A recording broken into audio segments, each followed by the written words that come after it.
doing? Hi. Welcome to episode 2 of Doctor in a Life podcast. I'm so glad you're here. Thank you so much for watching episode 1.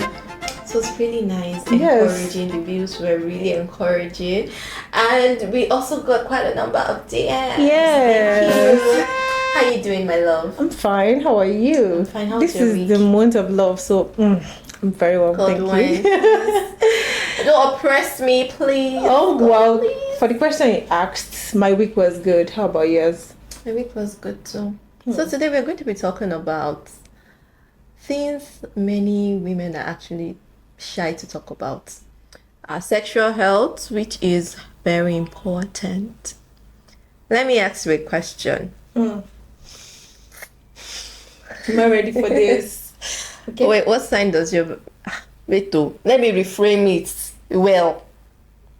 Now, what sign does your body give if your partner is cheating on you? I'm not referring to your partner, but what sign does your body give? Does your body give you signs? So, let me get your question. Like, if my partner is cheating, can I know? Yes, no. Do you mean like, maybe my emotions or like... The body. I mean, not emotions this time around, but what signs does your body? If I check his phone, I'll know whether he's cheating. It's not by phone.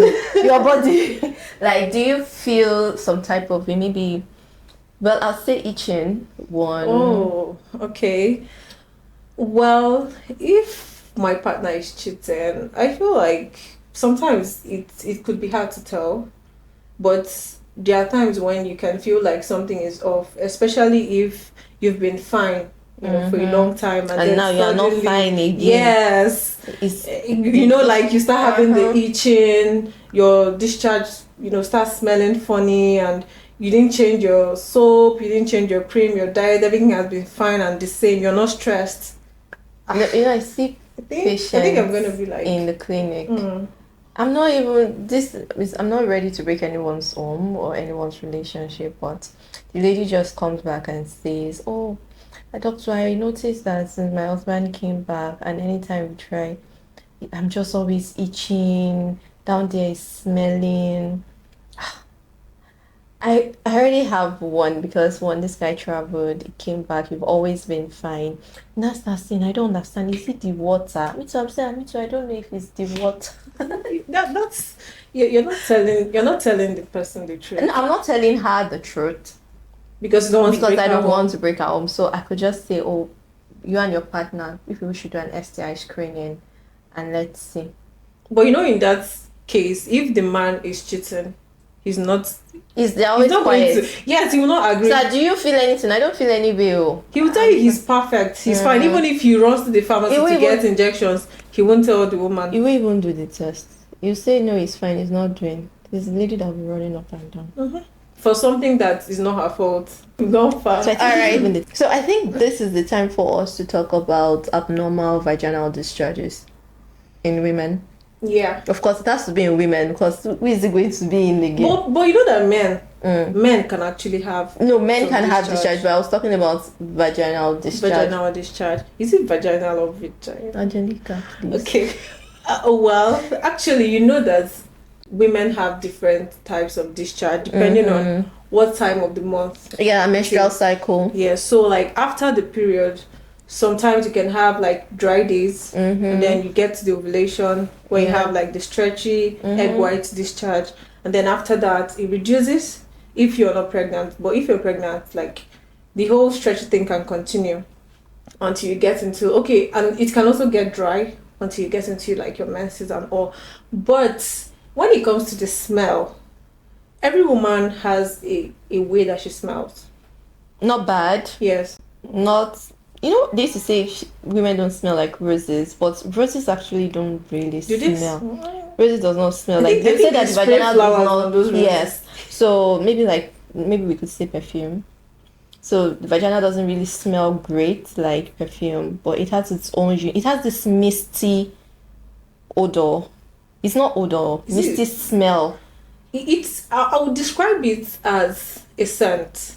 Misty scent. I would describe it as a scent because when you say odor is negative. Bad. Yeah, that's why I changed it. I would describe it as a scent. It has that misty scent, and everyone has their own unique scent. But there are times where I think almost every woman at a point will actually have, some type of, abnormal discharge that could be associated with smell.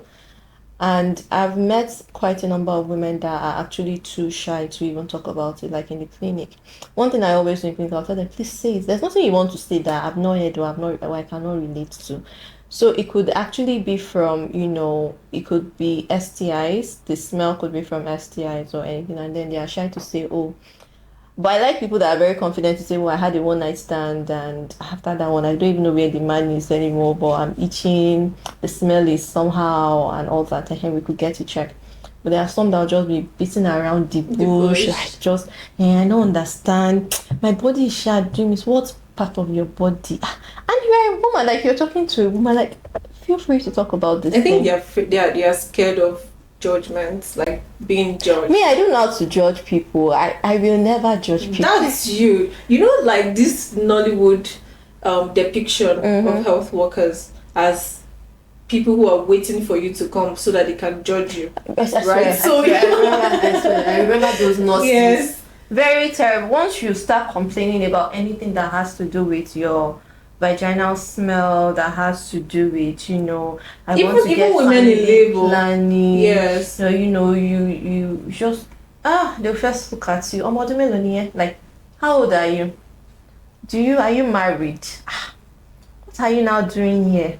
They will mock you. So that kind of thing has actually traumatized a lot of girls. Of women, yeah. And even those that have no experience it, because they've seen others or they've heard other stories, they'll be like, I know, I don't think I'll come back from this if anyone ever talks to me this way. So they are not willing to just talk about it. So we're talking about the smell or the scent our vagina has. Everybody has their own unique scent. Yeah. It doesn't smell like perfume. Roses does not smell, guys. So it doesn't smell like perfume, and it doesn't taste like pineapple. Do you taste your vaginal discharge, Dr. Don't put this on the camera. But I'm just saying. So we're going to talk about that. So everyone has their own. So whenever you notice something wrong, if you just notice something is abnormal, you notice an abnormal color, if it's looking grayish, if the color is not if the texture milky, white, like if the texture is like cheese, or how many people eat cheese in Nigeria? So how do we describe cheese now? I think that milk curd. Yes, how pap is before you make the pap. Yes, so like I think that's something that a lot of women can relate to. Yeah, so if it's like that, it's one thing that you need. And you know what? And that fishy smell that some people think is normal.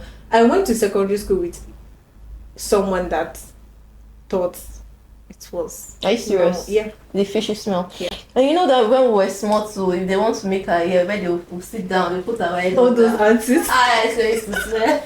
There's what I remember. I know how. I still remember. It smells so. It's crazy. And they don't know. They don't know. Yeah. They don't know actually. So that one. Once you notice stuff like that, you have to actually get it checked. And that's not the time for you to get to using feminine washes. I think we should talk about that. Feminine washes, that's not the time for you to say, oh, you're going to a pharmacy immediately to go and get one medication that, you need to get yourself checked first. And that's why a lot of people use antibiotics, and that's why there's lots of antibiotic resistance everywhere.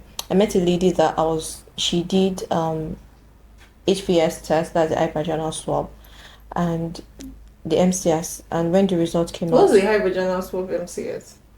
You that you asked what? The way you just said it, like everybody knows what it is. It's usually to screen for infection, for vaginal. Okay, it's true. Yeah, like that thing. So they're going to just put like a swab into your vaginal. It's not painful, especially when you feel, any of the symptoms down there. So it's going to let you know the infections, the type of bacteria causing the infection, and the right antibiotics to use to to clear the infection. But most people, when they notice things like that, immediately they just go to a pharmacist, they go to a chemist, and chemist will say, oh, you have staphylococcus aureus. So you use take this medication. They give you medications that you don't even know the name. Like, they put it inside like what is their white pouches? Yes, you just use it and it doesn't clear. You come back, oh, it has advanced. It's no more staphylococcus you have this one. You'll be treating different infections that you don't even have. You are treating the wrong infection. Then you will now jump from that to, and there's this lady now telling you that, oh, why don't you use this wash? It actually helps. You now start buying stuff that for Instagram vendors that are making things in their house and selling to you. See those vendors? Buying those ones. Judgment Day is coming for those ones very soon. You start buying those ones, and that's how we start. Then it is after you've used all the antibiotics in this world, there is no remedy. Things just keep coming. You are battling it for like 3 months. You now decide to go to the hospital. You now do tests. When you now even do tests, doctor will answer that you're already resistant. Like the patient I saw, she was resistant to over 10 antibiotics. 10. I think it was just 2, and it was just plus. The other one was maybe plus. Like there was no strong one that she was actually sensitive to. And when I called, I said, do you use antibiotics? She said, no, I don't use. I said, but this is what your result is saying. And she's like, like last year I wasn't feeling too good, so I was just, my friend recommended one that didn't work, and you started using other ones. That's how they start. About feminine washes, I know you really like to talk about feminine washes. I've never used one before, but I'm always seeing them online. It's not something. One thing I know for a fact that is the vagina is self-cleansing. You don't have to use soap. I remember one day that when I was in school, then we used to share bathrooms. Everybody be bathe open in the public bathroom like that. I just saw one lady. She was just scrubbing down there. I said, Shaki. I said, sis, that you are not supposed to be washing. I don't know from anywhere, but the way she was washing it was, I was so concerned. I said, sister, you're not supposed to be washing this thing. Like, she said, she just continued washing it. The thing is, like I always say, a lot of times women are judged for both what they do and what they do not do. So like how the discussion started with the STIs, how the man would know that he's the one with the infection, and he has passed it to his partner or his wife, and he refused to do the test. That's the same way that if she starts to feel that way, the first thing that comes to her mind is to hide it from her partner, because she automatically feels like she's the one at fault. And so she starts to talk to her girlfriends. So they recommend her to use those douches. Sorry, you know that even when you try and talk and you tell the guy like, actually, I never itch before, but when we started, meeting and all that, started having sex, I noticed I've been itching. What do you mean by that? Even if you're educated and you know that probably this guy is someone else, and you're asking, are you seeing someone else? What do you mean by that? It could even cause fights, give you silent treatment. Like, are you accusing me of cheating on you? Do you think I can do that? Do you know who I am? All those things. And I always feel that one thing because I know that there are some girls that they don't. I know this has to do with safe sex, which is something we'll talk about in the next episode. But one thing I always advise girls is carry your CDs around. Don't wait for a man. What is CDs? Carry your condoms. Oh, okay. Why are you looking at me as if I know everything? The funny thing was that married one and Dr. David, let's hold that thought for a minute. Yeah, the thing is, a lot of people don't know. Yes, actually. So I just wanted you to spell it out. Be helping me so that we'll know it's both of us that know it. So a lot of people will just be like, oh, I tell women that I abstinence is the best. If you cannot abstain, protect yourself. Which a lot of us. A man will say, oh, carry your own condoms.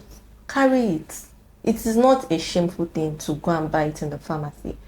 Because those men, they will tell you that, oh yes, don't worry, I'll bring condom. By the time you get there, they'll be like, I know you are clean now and I'm clean. And everybody already in the heat of the moment. Yeah. And I say, don't worry, I'm clean. I know you said you're a very clean girl. Carry your CDs. In fact, if you're meeting someone for the first time, because I know that probably you went out to a club and it might actually end in a one night stand for 5 minutes, this XYZ strips, well, the HIV strips that you can easily rapid test, one that you can easily use, have two for you and the person that, before I know behind the ease of women, but let's quickly prick out. Are you sure? I think you should do it. But will they agree? If they are not ready to agree, please pack yourself and go. How will they pack themselves and go? Like, when carry yourself ready? No, I feel as a lady you have to be smart, because I don't believe because it's your life. I've seen patients come to the hospital and they will just be like, doctor, I want to quickly do HIV test. Oh, what happened? I met a lady, it was one night stand. I met her yesterday. I said, even if it will be positive, it cannot manifest quickly the next day. You will come back. In 3 months. You will come back. So that's why I always feel like, just to protect yourself, because I will never do it again. Just, if you're sounding like this amebo big sis.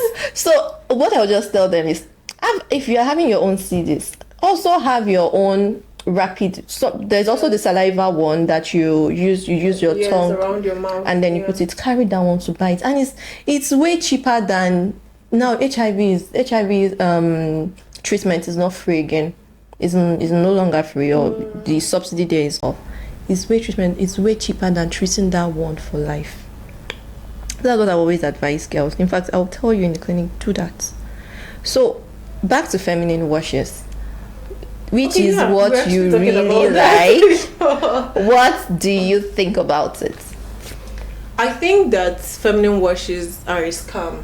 Big one. And I say so because there is no reason for a woman to use a specific wash for her private area. But they say it will make it smell nice. And the funny thing is, they will tell you that the washes are perfume free. But when you smell it, they have a certain fragrance. Like most of the marketers would, want to distinguish themselves from other brands. So you find out that every product has its own smell, right? And when they tell women about, you don't need to, worry about how you smell. Just use this douch. It's not going to affect you or anything. Just keep using it and you'll be fine. And the danger of that is that when a woman has an infection and she doesn't treat that infection because she's using a douch to mask the symptoms, the infection can now ascend, go up into the womb, the tubes, and they'll start having blocked tubes, and when they want to have children, they can't have children anymore because the tubes are blocked. And that's why I always discourage women to not use it. You can just use water to wash your vulva. That is the outer area. Because I heard something last week that some people, they feel like if they don't insert their fingers into the vagina to wash it, like scrubbing it, they don't feel clean. And I'm wondering, why do you have to do that to yourself? It's dangerous. People actually do that. Do you get I know that people wash so, but I know it's to expect that you will use your fingers. And I heard this one last week. Like someone was describing it, like they'll put it inside and wash it until they feel like it's clean. They won't stop. And imagine doing this thing every day. And mind you, the vagina has its own bacteria that should actually do most of the washing and the cleansing. So if you're using a douch to wash and combine it with people taking supplements, taking antibiotics, taking herbs, a lot of things, and even a lot of applying down there as well, just imagine what will happen to those bacteria. So it just initiates that cycle of infection, mask it, more infection, and then complications. What about those wipes? There are some vulva wipes that they'll tell you that, don't. Some people say, don't use feminine washes, use wipes. Those vulva wipes, it's still the same, because in a way it still penetrates into the vagina. I think the best thing for you to do is wash. Water. Even those perfume free, many of them are not perfume free. Most of them are not. If you check the ingredients, you would find that most of them are not. Because when you keep doing that, you disrupt the pH balance of your vagina, and the vagina itself, the pH is acidic. Now when you had those products, you just disrupt and you are treating one infection all the time after the other. And the funny thing is that even when their husbands are not cheating, they will think that the husband has given them an infection and start accusing the man, not knowing that it's all those products and practices. And you that just see all these ladies. problem. There's even one a closet. You just see different feminine washes, probiotics. I'm like, all because you just want to feel like a clean girl. But probiotics is actually good. Probiotics is good, Yeah. but I'm not saying. But I'm just saying that the old feminine wash, like she has different products too, different brands, and I'm like, it's not that deep. It's not like you're gathering them as trophy.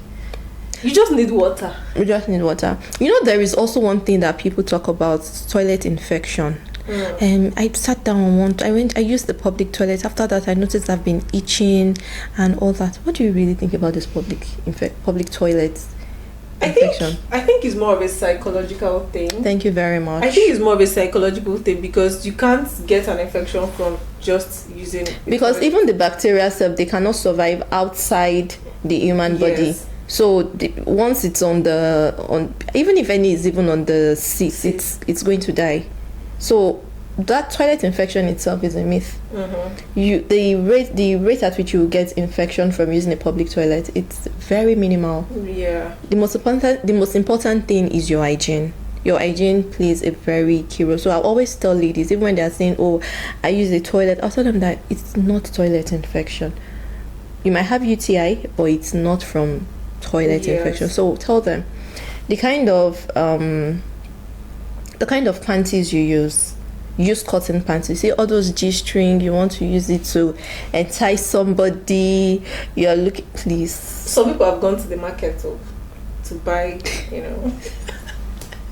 some people have gone to buy all those G-strings, all those colorful, and they are so uncomfortable. I don't know how people wear it. Some people don't even wear at all, and some people don't wear panties at all. In fact, it's okay. Sometimes it needs air. So like somebody should not wear pants. No, I'm just saying some people don't even like wearing panties. You advise someone to not wear? Well, in a way, because of the discharge, I would say still wear panties, but I won't say. I just wanted to be sure that we understand. I wouldn't say don't wear. But at least at night. Right? Yes, at night. To go pant free, yes, because it's actually important. But then there are some people that they will wear pants. They'll first wear pant liner, wear pants, wear tights, still wear trousers on top. That one is a lot. It's a lot.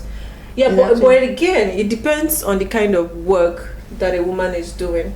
So, for example, if someone is working 24-hour shifts, something that a lot of women tell me is that they tend to have a difference in their discharge when they start working 24 hours or night shifts.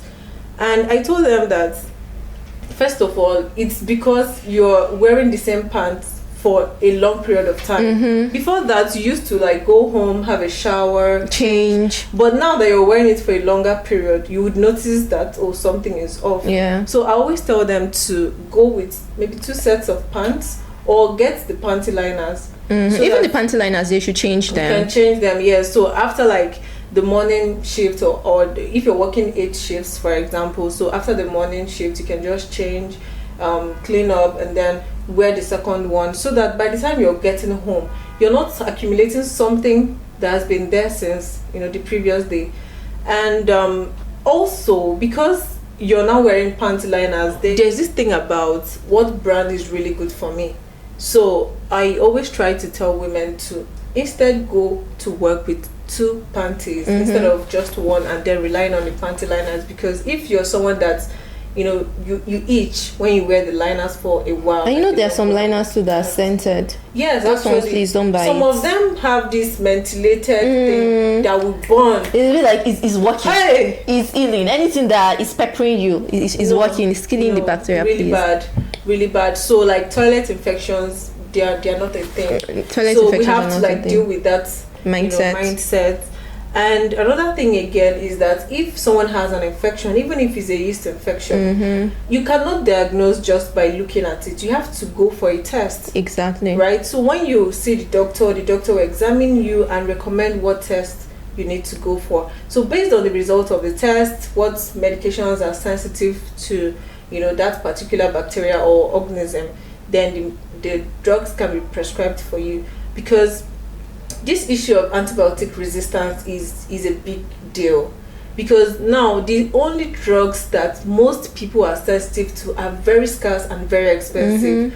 And so when you compare, like, you know, oh, are you going to buy this medication, or are we going to try and see if this one will work for you? You realize that you're spending a lot more than if you just do the right thing, which is just go and get tested.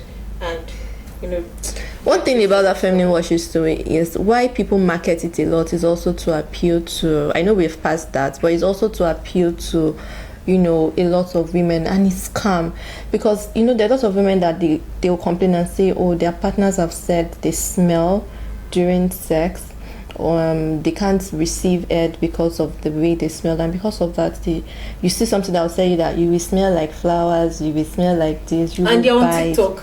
Yes, now, and they'll be marketing it and you will buy it. And there are women that they are constantly dealing with infections. Some women deal with infection back to back. And do you know the funniest thing is they never go to hospital. It is all these products online. In 3 days, clear. It will clear your yeast. Yes. All these products that don't.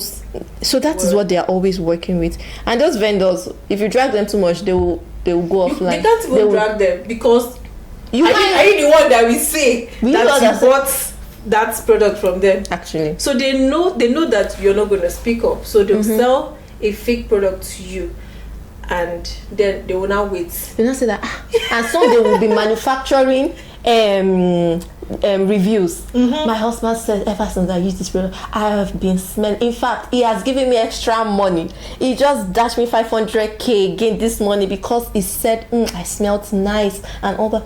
So you now be saying, maybe I should also use it. And that's how they will scam you. But you know that before, like, this episode started, we were talking about the flavored condoms. No, I think that one is the next episode we want to talk about. Oh, okay. Talk about that very soon. I'm going to let Okay. Anyway, so the whole summary of this episode is: 1, be very proactive about your health, about your sexual health. See, don't wait for any man before you start taking care of yourself. Don't wait for any man to say, oh, you are clean now, I forgot to bring condoms. Please take care of yourself. Toilet infections, they're a myth. Okay, go get yourself checked if you're feeling somehow. Don't wait for one friend's advice that didn't work. Stop googling your symptoms, because you will see a lot. Yes, if you are what you are looking for, you will find and you will be in more trouble. So take your health seriously. Go to a hospital, go to a diagnostic clinic or a diagnostic center, see someone, get yourself checked. How much is it? HMO, you have HMO, it's way cheaper with HMOs, this test. Okay, so please just take care of yourself here, my queens. Thank you very much. We come to the end of this episode. I think it's short. Was it short? But I really enjoyed it too. I like it. Thank you so much for watching. Please subscribe to our channel. Please tell your friends about us.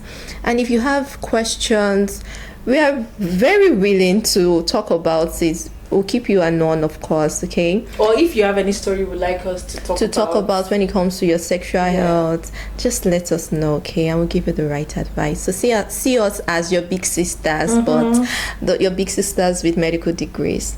Thank you. We'll see you in the next episode. Until then. Until then, stay healthy, stay fabulous, and join the sisterhood. Bye. Bye. I like that.